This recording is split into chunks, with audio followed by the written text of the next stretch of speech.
Alrighty, so the project for today is going to be to clean up this area. It's actually in the backyard. I'm here in the front yard because the cicadas in that willow tree, you can probably hear them now. They just get ridiculously loud, so recording any sound back there is just pointless.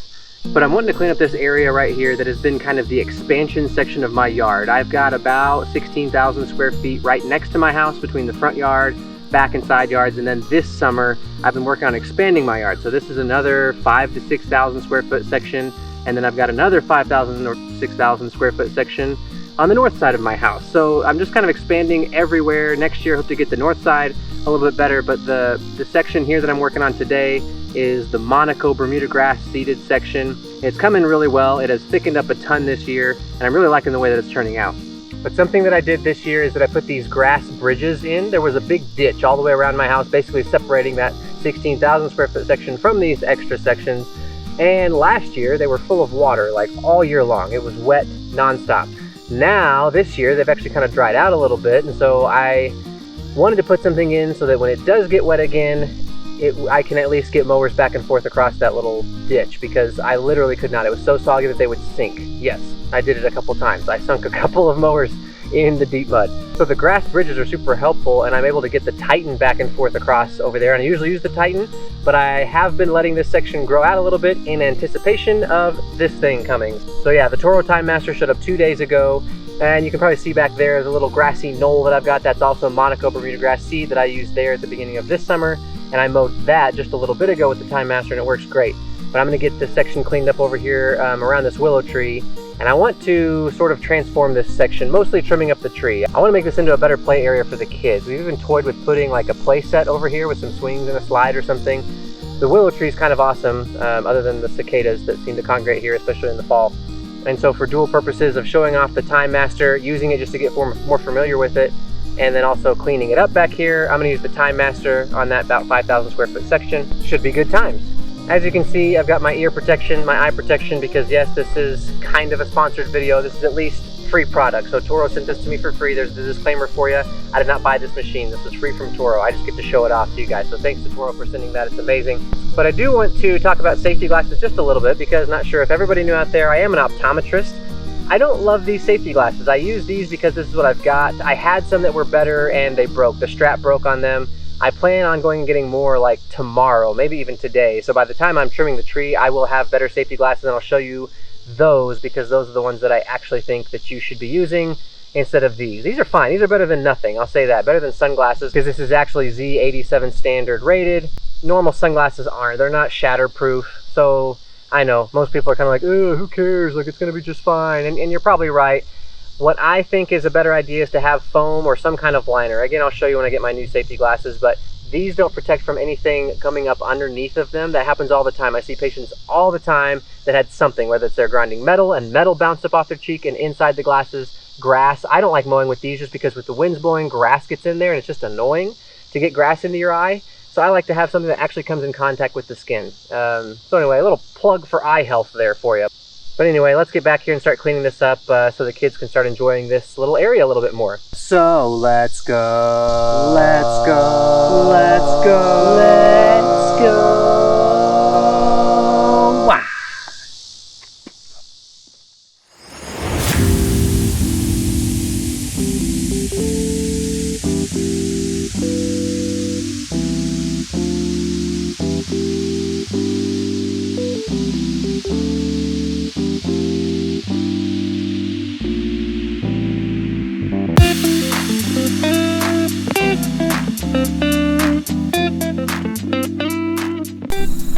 All right, we've got wind and we've got cicadas, so I'll try to spare you from some talking here. Basically, I'm just gonna get busy with the old Toro chainsaw here. Disclosures, let's see. I'm using a Toro chainsaw here. This was free product. The Toro Timemaster, I think I already said, was free product. The Toro string trimmer, free product. I think that's it in this video. If I end up using anything else, I'll let you know. But disclosures there for you.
So the folks over at Bamert sent us some pretty sweet hats, and they also sent us some seeds. So we're gonna plant some wildflower seeds over here.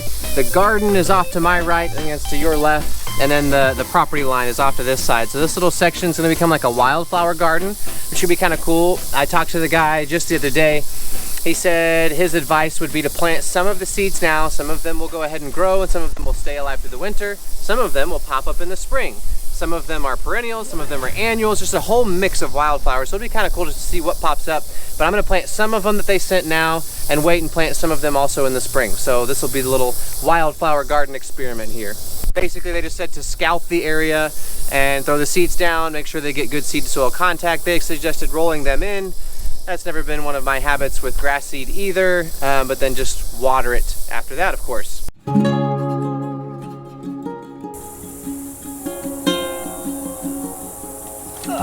Oh, that's close.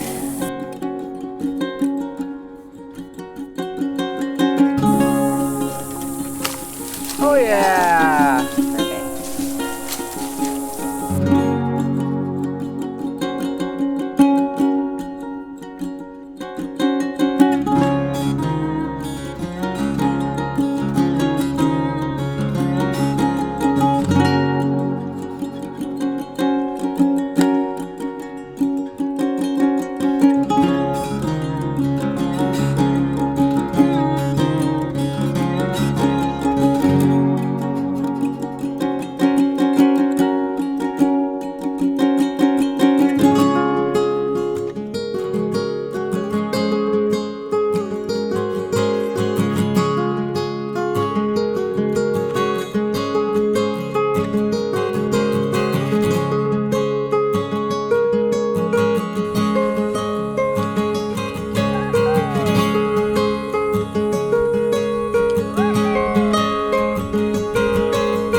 Well, that is the first time that I have ever used an electric string trimmer.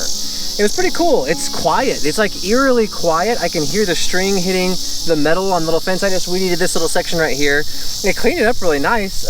Even though it's kind of thick stuff, that's not like a freshly mowed lawn. You just run up against the fence or anything. But it did a good job. I'm kind of impressed. It doesn't feel, I don't know, like one of those huge motors on my gas weed eater. It's funny, it just feels different. I don't know what I expected, but it worked well.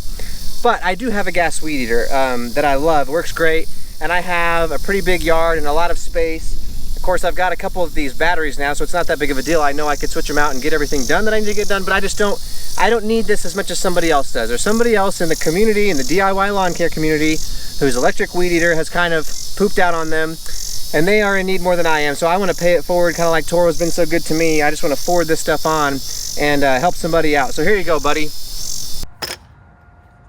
Thanks, Jordan.